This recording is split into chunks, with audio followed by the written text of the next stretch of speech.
Stop what you're doing. Before you do any more gluten-free baking, watch this episode of WTF. Learn how I'm-free gluten replacement can enhance any gluten-free baking recipe, and stick around till the very end for a very special offer on today's WTF.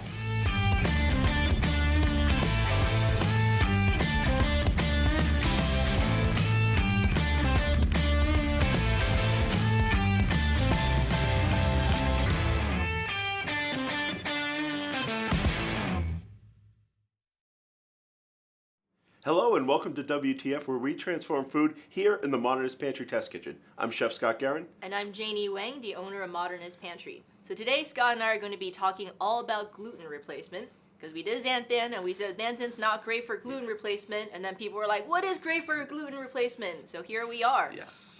So the product we're going to be focusing on today is called I'm-Free Gluten Replacement. And Scott, what is I'm-Free Gluten Replacement? So it's a proprietary blend of items that will help make any gluten-free product better, more springy, stretchy, more like traditional bread. Yeah, and if you've done any type of gluten-free baking or cooking, you might already be familiar with a lot of the issues that come up with it. But let's just cover them anyway. Like, what are some of the major problems that people run into when they're trying to do gluten-free baking?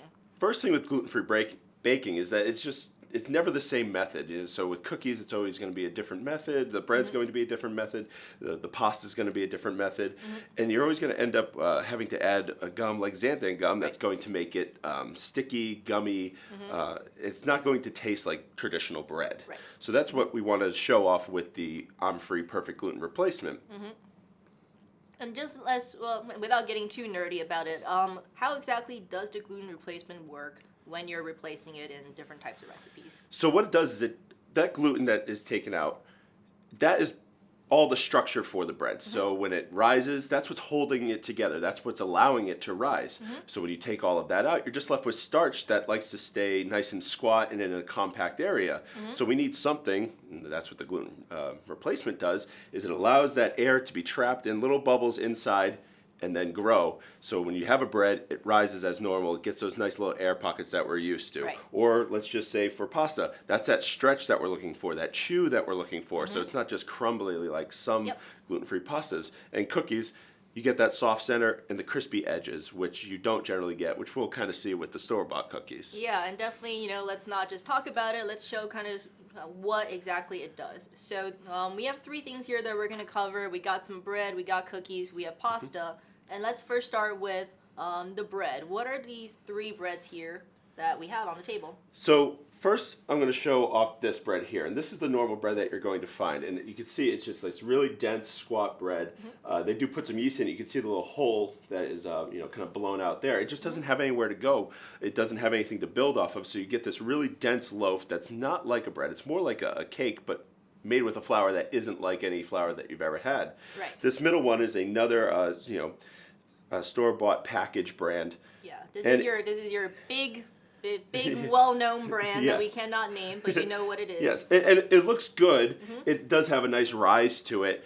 But what they do is they add a lot of gums, and those gums come from beans. And then you get this really beany off flavor from it. And also those gums get a real tacky taste in your mouth whenever you're eating it. Yeah. So it looks great, but it doesn't taste like bread. We want something that tastes like bread. Yeah. And we have a product, we have a box right here, of our perfect sandwich bread that uses our perfect gluten replacement.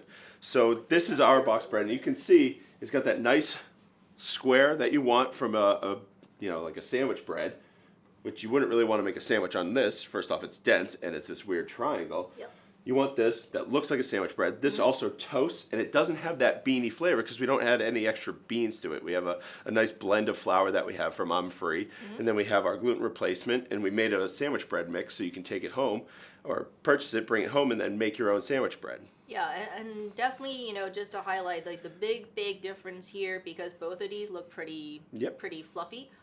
It's taste. So Scott and I, before we started this, we each took a bite of this, and Scott spit his out. Yeah, I couldn't take it. It falls apart. It crumbles too. Yeah. So it looks good, but it just kind of it turns into almost rice at that point. Yeah. It just crumbles into nothing.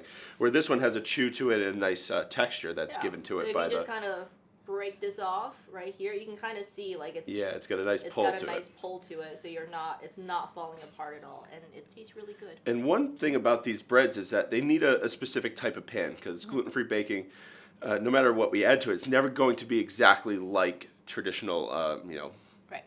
wheat flour baking. So we have a special pan here from I'm Free, and we actually have a promo code for you that you can use later on to get some money off of this pan. Stick around to find out that code. And the high sides will allow it to kind of climb up. So it is yeast raised, just like a traditional bread. It does have the I'm Free perfect gluten replacement, but it needs those higher sides to kind of climb up and make that nice, tall bread that we have here. Yeah, it makes a huge difference, and if you never try like a high-sided pan, it makes a huge difference just because there's places for the dough to go without spilling over or collapsing. And actually, before we move on, we have something on our blog. It's like a 7 deadly sins of gluten-free baking, which will teach you all these little ins and outs that if you're, you just found out you have celiac or you're gluten intolerant, whatever it happens to be, you can find out all of these little things you need to know when you're getting into gluten-free baking. Yep, and that's a free download, and you can get it right off the blog on this WTF episode, and we'll add links to all that. I'll actually stuff. move this out of the way. All right. So next, one of my favorite things, cookies. So we can see on your left that these little cookies right here, these are the store-bought cookies. And I actually have to be kind of delicate with them because they just kind of crumble into nothing.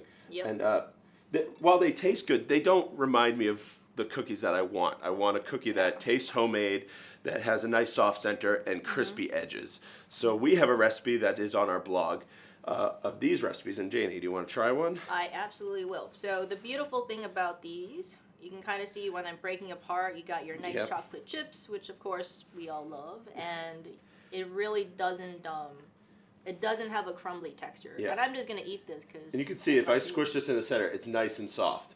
That's very important for like a quality cookie. So the gluten replacement's allowing me to do that because usually if these were cooked a little less, that center would just fall apart. You wouldn't even be able to get them off the pan. This, I'm able to get them off the pan and serve them. And we actually did a little test earlier with people who didn't know that it was gluten-free. And we sent them around the office here. And everyone here just thought they were good cookies. But that's a testament to a good gluten-free cookie when you can't tell the difference. And that's kind of what we're looking for with all this gluten-free product. It's good for gluten-free. It's just good, period. Yeah, it's just a good cookie. Right? Yep. Yeah. You could absolutely sub this in and no one would really know. We can get to our last one. I'll move these off. Pasta. I'm still eating these cookies. Sorry. So pasta is one thing, especially with dough. It's very difficult to make a gluten-free pasta where you can still do the traditional pasta method where you make a dough that's not a paste, because a lot of these end up being like paste, or a lot of recipes that you'll find online will just be like this kind of cookie dough consistency that you spread out, dry out, and then turn into pasta. This right here, this is the gluten-free pasta dough. It looks just like traditional pasta dough, right? It's got that great yellow color to it. It also stretches. And you can roll it out just like traditional pasta dough. You can pass it through a pasta machine. Yep. And you can also, make whatever size you want out of it. So we have 2 pastas here, and I know you're eating a cookie, so I'll just show off. Okay. This is a store-bought brand. You can kind of see it's holding together okay, but it tends to fall apart. You can look inside there, and they break apart into these little tiny bits. Yeah, so you're not going to get that long strand of Yeah, spaghetti. you're not going to be able to like twirl it on a many fork. And tiny this one here, spaghettis. I've actually, got it. And you can see it pulling right there. And we have this great pasta that twirls on a fork. You can cut it into whatever shape you want. Yeah. You can also make ravioli out of it, which is something that you can't really do with gluten-free bread. Yeah, this is definitely a great option for doing like a real, authentic, homemade pasta that doesn't taste like it came from a package. Yeah, it tastes like traditional pasta. Yeah, so, there are definitely a lot of options, and we're going to make all these recipes available up on the blog, of course. But if you're like, I already got a recipe, or you just want to try with something that you're already making, what do you recommend, Scott, if they just want to get the gluten replacement and they want to incorporate it into what they're doing? So if you are going to use the gluten-free perfect gluten replacement, you will, let's just say your recipe has xanthan gum. You can replace that xanthan gum 1-to-1 with the perfect gluten replacement. Yep. Doesn't need it. Some recipes, maybe you'll use both. Like in this pasta recipe, we use both xanthan and the gluten replacement because then they work together really well. But if you want to just replace it with the I'm Free, go right ahead. And if you're just putting it into a gluten-free recipe, that doesn't have any aid in it to help it rise, you're going to use between 0.75 to 1% of the total weight of the dry ingredients in that recipe. Okay. Yeah, so that's a great way to get started. Try our recipes or experiment with your own. And as a very special promo today, so we have a very special offer, which is that if you buy anything from our I'm Free line, which is up on the website, look under brand, it's called I'm Free gluten replacement.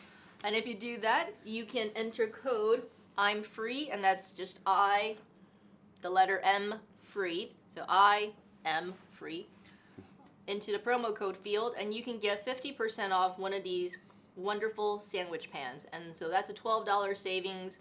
They are limited quantities because we don't have a lot of these, so it is first comes, first serve.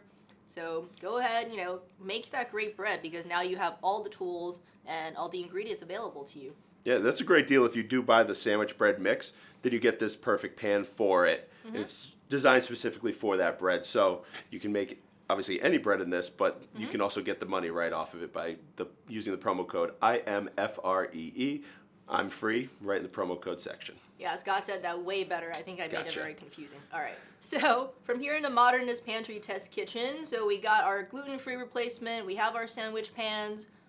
Go nuts with gluten-free baking and make these cookies, which are so good. I'm making a mess eating them on camera, but that's okay. So from here, I'm Janie Wang. And I'm Scott Guerin.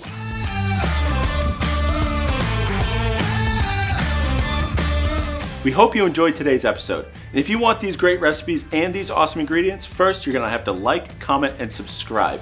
And then you're going to go to blog.modernistpantry.com where you can find those awesome recipes and you can ask a chef. And to get these great ingredients, go to modernistpantry.com. And until next time, we'll be here in the Modernist Pantry Test Kitchen helping you transform food.